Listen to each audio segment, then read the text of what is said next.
You can tell a lot about a person before they ever open their mouth, the way they walk into a room, where their eyes go first, what they do with their hands when they think nobody's watching. Most people miss all of it because they're too busy thinking about what they're going to say next. But psychologists don't miss it. And after this video, neither will you.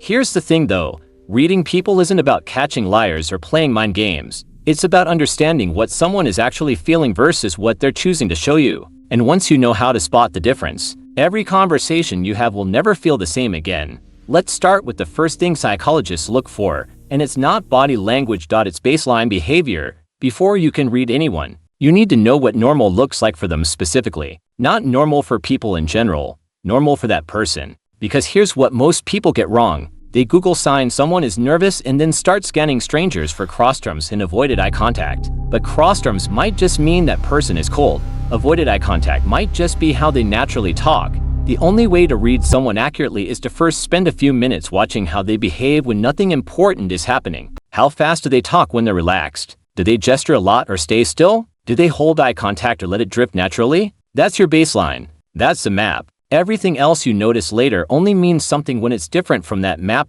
So before you try to read anyone, give yourself 2 or 3 minutes of neutral conversation first. Talk about something low stakes. Let them settle. Then start watching. Now here's where it gets interesting. Psychologists pay close attention to something called emotional leakage. This is when someone's real feeling escapes for just a fraction of a second before they get it under control. It happens faster than conscious thought. A flash of disgust before someone smiles. A micro-expression of fear before they say they're fine. A quick tightening around the eyes before they tell you they're not upset.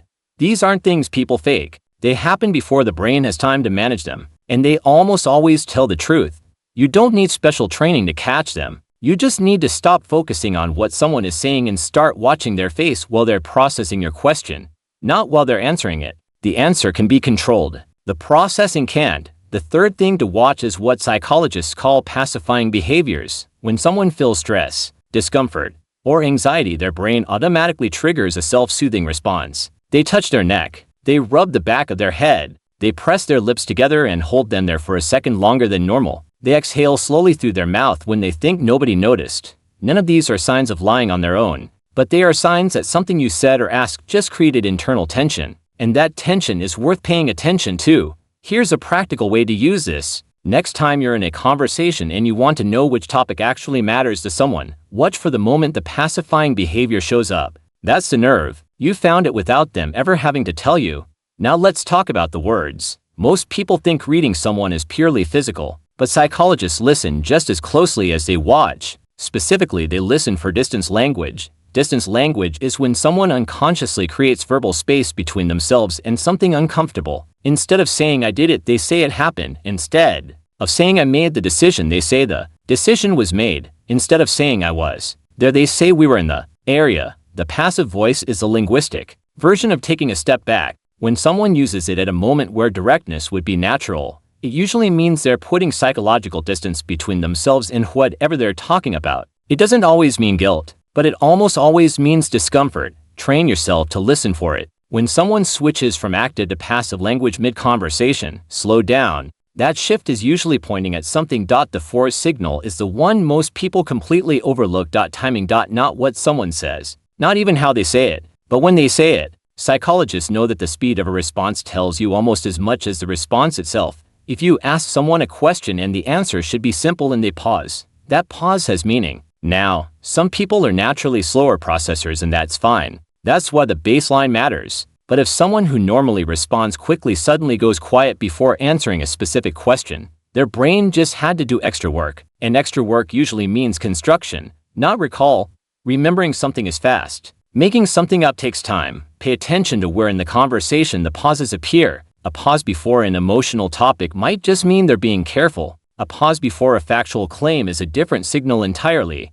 Now put it all together. The reason most people are bad at reading others isn't that they're not observant. It's that they're looking for one big obvious sign. But psychologists know that a single signal means almost nothing. What matters is clusters. Multiple signals pointing in the same direction. At the same time, pacifying behavior plus distance. Language plus an unusual pause.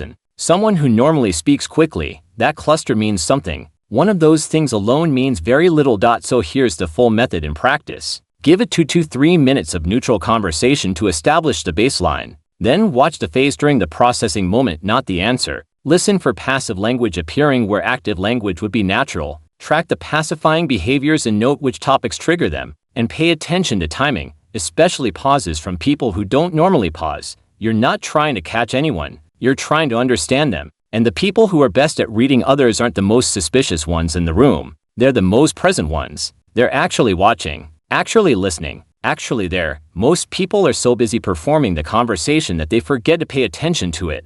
Now you know what to look for. The next conversation you have, try it. You might be surprised how much people are already